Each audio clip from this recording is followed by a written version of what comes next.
Kan? Ancaman aktual kita bagaimanapun ada negara kuat yang mengklaim 2/3 wilayah laut kita di Natuna. Kemudian konflik antara Amerika dan Cina sangat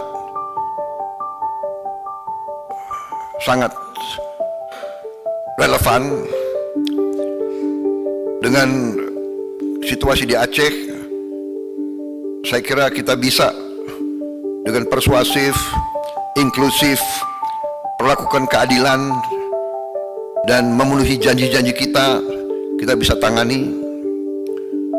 Kita sudah selesaikan dengan Singapura, DCA, sehingga kerjasama kita nanti harus baik. Kita harus waspada. Masih ada warga negara kita yang berpikir ingin merubah Pancasila, dan juga kita yang paling rawan adalah gerakan separatis yang ingin merdeka dari Indonesia. Bukan itunya, itu sebetulnya sangat kecil kalau diperalat oleh kekuatan asing. Kita juga dengan presiden, kita diplomasi kita bersahabat, berkeluarga dengan Prabowo Subianto dalam berbagai kesempatan menegaskan bahwa gerakan separatis di Papua Barat merupakan ancaman kecil dan tidak memiliki dukungan luas, baik secara domestik maupun internasional.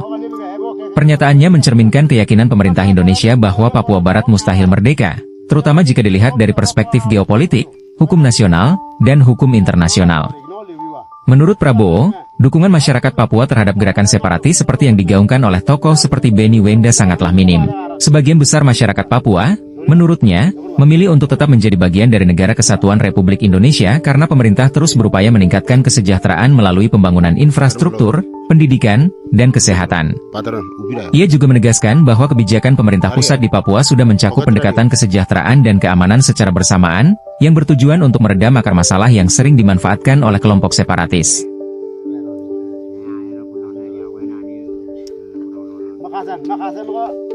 Di sisi lain, dari perspektif hukum internasional, tuntutan referendum kemerdekaan Papua tidak memiliki landasan yang kuat. Hal ini dikonfirmasi oleh pendapat para ahli, termasuk Edi Pratomo, Guru Besar Hukum Internasional Universitas Diponegoro. Edi menjelaskan bahwa dalam konteks kolonialisme, Papua sudah menjadi bagian dari Indonesia sejak proklamasi kemerdekaan pada 17 Agustus 1945. Penegasan ini didasarkan pada prinsip uti possidetis juris, sebuah doktrin dalam hukum internasional yang mengatur bahwa batas wilayah sebuah negara baru merdeka mengikuti batas-batas administratif dari penjajahan sebelumnya. Indonesia, sebagai bekas koloni Belanda, memiliki batas wilayah yang meliputi Papua Barat. Hal ini ditegaskan dalam penentuan pendapat rakyat atau PEPRA pada tahun 1969, yang meskipun kontroversial, telah diterima oleh Perserikatan Bangsa-Bangsa dan menjadi dasar internasional yang mengakui Papua sebagai bagian dari Indonesia.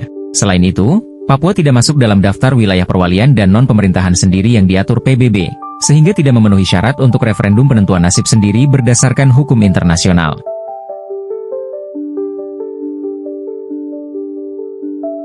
Prabowo juga menekankan bahwa dukungan internasional terhadap gerakan separatis di Papua Barat sangat minim, terutama karena kebanyakan negara menghormati kedaulatan dan integritas teritorial Indonesia.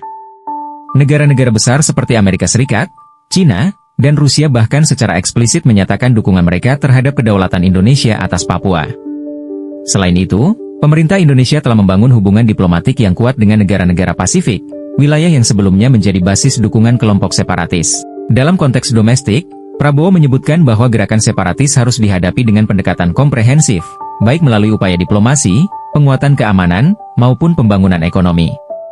Ia percaya bahwa Papua memiliki potensi besar untuk maju sebagai bagian integral dari Indonesia, asalkan pemerintah terus menunjukkan komitmen dalam mengatasi ketimpangan sosial dan ekonomi.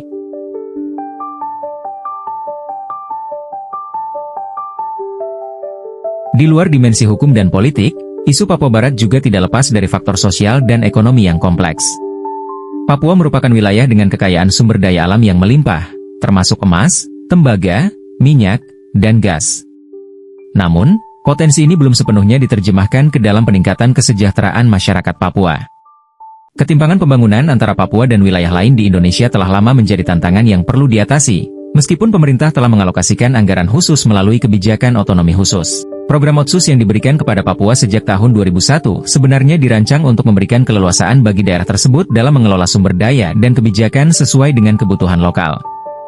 Namun, implementasinya dihadapkan pada berbagai tantangan, termasuk korupsi di tingkat lokal dan kurangnya kapasitas birokrasi. Hal ini sering dimanfaatkan oleh kelompok separatis untuk menggambarkan pemerintah pusat sebagai pihak yang abai terhadap kesejahteraan rakyat Papua.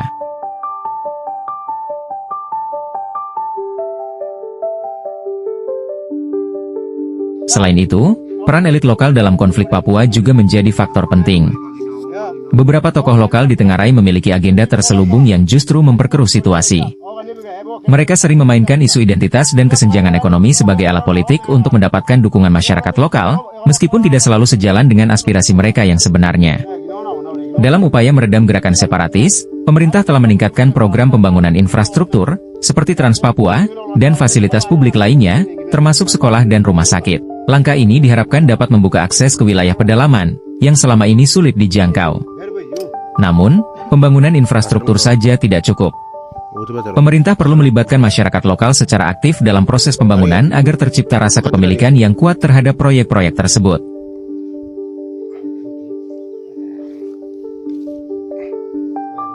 Pada sisi lain, pendekatan budaya juga menjadi kunci dalam meredakan konflik di Papua. Papua memiliki keragaman budaya yang luar biasa, dengan ratusan suku dan bahasa daerah. Pengabaian terhadap aspek budaya seringkali menjadi akar ketidakpuasan masyarakat lokal terhadap kebijakan pemerintah. Oleh karena itu, pemerintah perlu memastikan bahwa pendekatan yang digunakan menghormati tradisi dan nilai-nilai lokal, sekaligus membuka ruang dialog yang lebih inklusif. Peran pendidikan dalam meredam gerakan separatis juga sangat penting. Tingkat pendidikan di Papua masih relatif rendah dibandingkan dengan wilayah lain di Indonesia.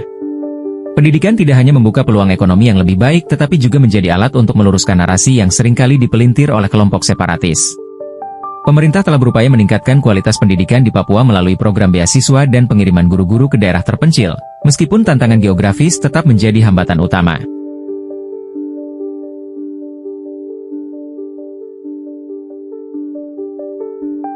Isu keamanan juga menjadi salah satu dimensi yang harus diperhatikan. Kelompok separatis bersenjata masih aktif di beberapa wilayah Papua, menciptakan rasa tidak aman bagi masyarakat dan menghambat proses pembangunan.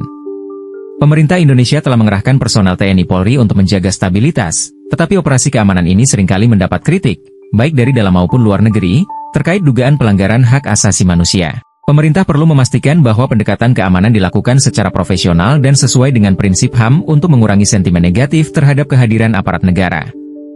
Dukungan internasional terhadap Papua Merdeka sebenarnya sangat minim.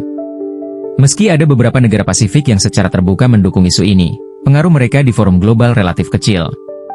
Sebaliknya, negara-negara besar seperti Amerika Serikat, Uni Eropa, dan Cina tetap mendukung kedaulatan Indonesia atas Papua. Hal ini menunjukkan bahwa komunitas internasional pada umumnya menghormati prinsip integritas teritorial sebagaimana diatur dalam Piagam PBB.